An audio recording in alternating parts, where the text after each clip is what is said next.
Jag har stått en bok vi Gunjar. Han har också tjocka bok. Vi tegningar, det är inte tegningar som jag har utan tegna. Det är alltså saun och tegningar som har varit i en öliga virton tror det som heter The New Yorker. Det är vi att hvis man är intellektuell i USA så det har funnits oss men till allra mest intellektuella folk i USA till läsa The New Yorker.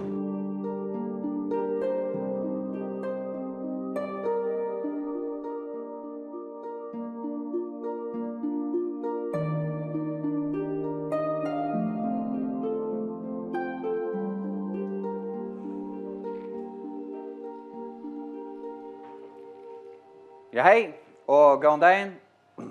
Jeg heter Jekvann Hattan Inkre, og jeg er født i 1979, i Harransbygd, Boje, Klaksvik. Jeg er Elsbø og Jekvann Hattan. Jeg er 33 år der, og jeg har en deilig dame som heter Ambjørg S. Abrahamsen, som er salarfrøyinger. Og onker forteller for meg at hun arbeider i Ivetoy kvønte, hun går sammen med meg. Jeg er også en deilig son som er 90 år. Han heter Eifen Jekvansson og Høddan. Og hvis jeg kan fortelle litt om meg selv, så kan jeg velge å fortelle at jeg er nok kjent for til Håkon Perversa bleie et bleie. Og så er jeg også kjent for teknerøyene totalt lengt ute. Jeg er nok også kjent for å være en lydsynder av en provokatør. Jeg har prøvet imisk ting. Jeg har vært løyere, sølemauer, stjåre. Jeg har også vært barøyere. Jeg er 8 vågre barna i Klaksvik som heter Maverick, som Bodgemund nå reker. Og så har vi jeg hadde vi forsovet det, altså resten kommer henne veien som sendte ikke konger. Ja. Så tittar vi kona. Bara skeka vi alla där. Jeg har haft några forhold til løvnen. Og alt nå så tjekker jeg 6 år sammen vi Leile. Her vi fikk en deilig sånn sammen. Som sitter under mer. Og etter det så har vi vært finnes ansammadler. Og nær om 8 år var jeg single. Og jeg kunne haft ganske finnes mer et eller annet gångfolk. Men jeg vil faktisk være så mye cheesy. Og innrømmer at jeg framfor åpne skjermen er at jeg bor etter rødt. Og den rette for meg er Ambjørg. Hon er tannkvinnan som jeg vil leve. Tannkvinnan som jeg elsker. Tannkvinnan som jeg sakner. Og tannkvinnan som jeg har det beste i. Det er også en fakta at mennesker ligger og lødsynder. Nesten i hver setning. Men mitt liv, så er det som det utfolder seg nå. Her har vi slett rad til å legge. Jeg må være åpen og ærlig for alt i fyrtøys med. Jeg har også vært åpen og ærlig til å for eksempel har vært tister og skoleferie og truske til et eller annet. Så har jeg fortalt det for damen ikke mer. Men den kommende kone at så er. Og så er jeg ferdig og hoppas det til et eller annet. Jeg har avfunnet det og så har vi min sponsor etter hva det skal være. Så innenfor mine nærmeste karmer her er åpen ærlig med en og i fjallmidlen og ærestene her kan det godt være sinter. Jeg kan godt være sinter off og skapa en illusion av meg selv. Altså hvis jeg har det ordentlig, så blir jeg innlukkere. Jeg er egentlig innlukkere person det jeg har ringt. Jeg vil helst ikke vise til at jeg har det ringt. Folk skulle så gjøre mer som Jag sitter stadigt och flämmer och fortäller krönikor eller vad det så är. Så om jag kan gråta invändigt. Ja. Jag var äckla sminke. Det är ju stadigt. Alltså ett mun för. Men jag var jävla sminke för. Och så ut som ett pinnabränne. Och jag har kruller. Det kunde faktiskt inte göra situationen nekvärre än vad jag helt det kunde bli till. Så fick jag illt värre, så fick jag en boila. Det var akkurat som om bötten som argar med Arne fick en boila. Det hade jag en sån pinjata-kulde som de kunde bara slå till. Nu var det jattmoren. Och jag helt att nu kom det inte bli värre.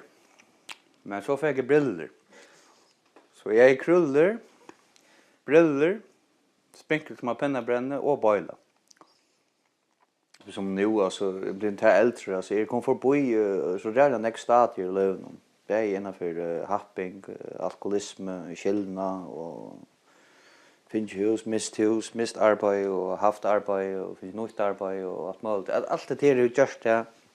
Det är just med det att jag ska det kan det gott sitta och flänna. I makronet. Så du kanske inte du gråta efter att jag då så att först någon är så när som hon är. Och nutiden henne kan jag fylla så det gott och som möjligt. Och det gör jag just. Så att ta i framtiden när för ett först men så blir det än bättre. Det är det.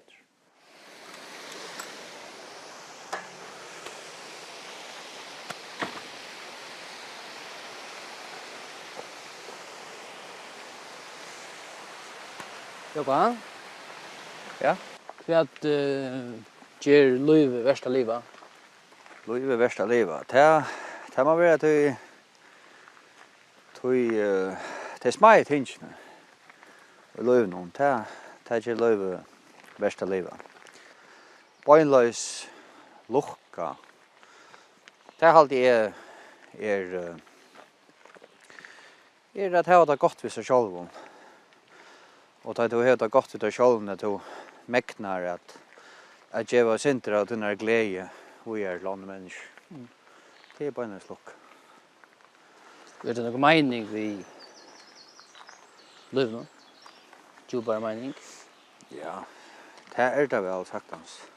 Alltså min filosofi över livet är att ju mer god ting du görst, ju bättre först du att få det. Ta det ena för först ifrån. Och akkurat i munnen för så tycker jag min låter över livet är att få andra folk att flänna. Ja. Och jag har det stått lite och inte tänka allt så förbannat seriöst. Roligt och liv och lärd livet. Akkurat här damer tror jag väl. Han sättningen här på liv och lärd livet.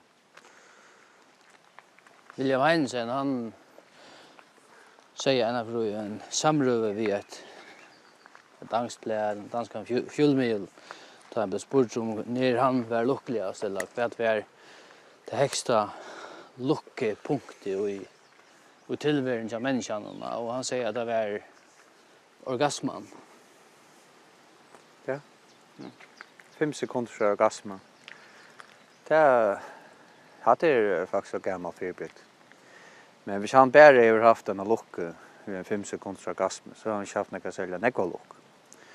Så når du er så ikke på det. Du får sett om det regner faktisk litt synt i det. Cool. Ja, det gjør det. Krokken inte. Hvis du hikker etter en batten, det grønner 200 ferner eller 400 ferner om dagen, tjekk noe heiland det. Men en vaksen folk, det grønner 200 ferner. Ekta. Men hese batten, det grønner og flenna ekta, tror jeg 400 ferner om dagen. Det är sån stoff till eftertanke. På grund av det slut. Helt jag så vi förstått till att begränsa sig över lustens härligheter. Det kan man kalla det lustens härligheter. Att folk är stolta. Det är alltid ösnen. En kjele fan är väck alltid grått och lugga mig inte till sol och fan det så är allt helvete och är alltid ösnen sort människa stolta. Det är stort lite att ta sig vid en sån ös.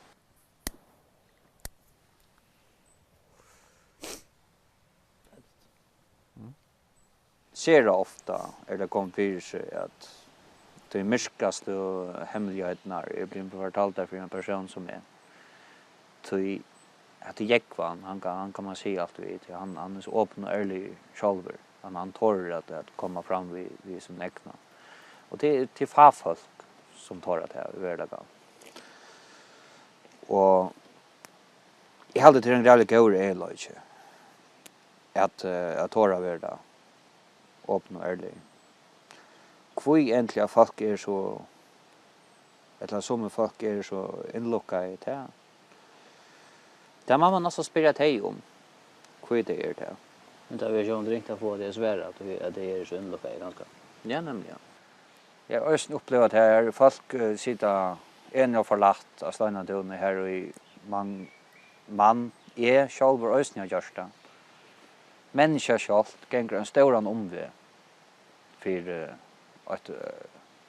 att olukador som sitter i en banke för sig själva. Här man inte ger sig ansiver hos hetta människa och i verkligheten helt. Det är ett människa. Ja, inte kan man kan säga om det alltså. Det ligger i akkurat natur kanske att vara falsk. Det är inte emjuker nog och ärlig nog hvis du inte får det över här. Man röjner inte en hjälpande hand.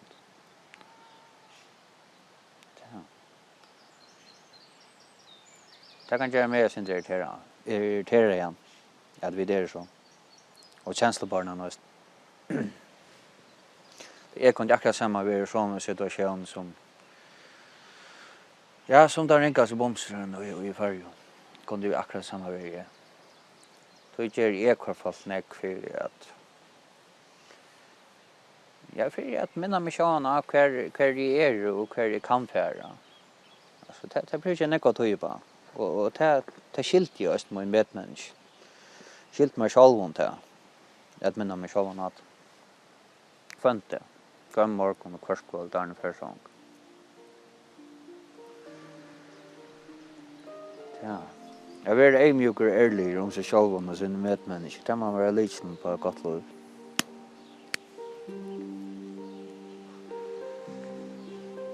Ja.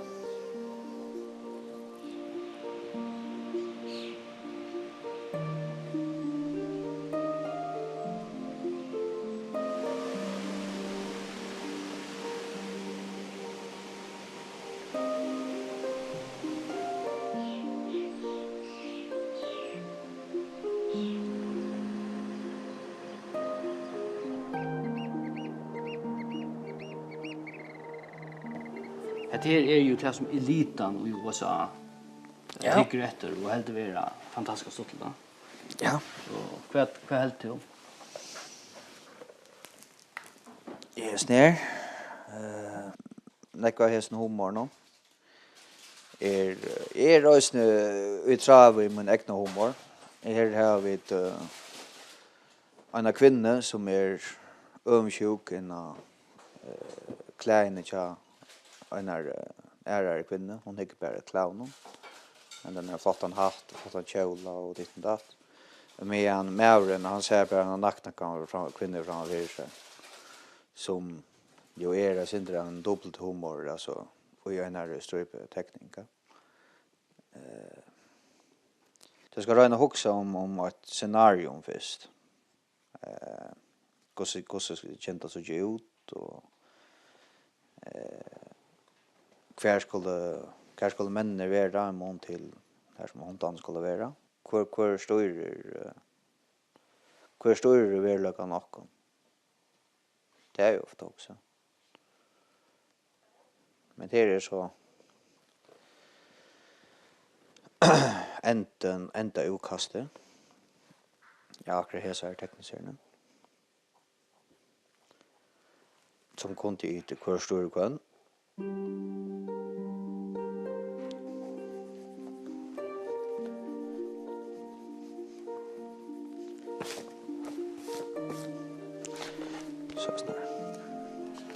Efter rötten så har jag faktiskt östen korset till en tur innan Photoshop och så.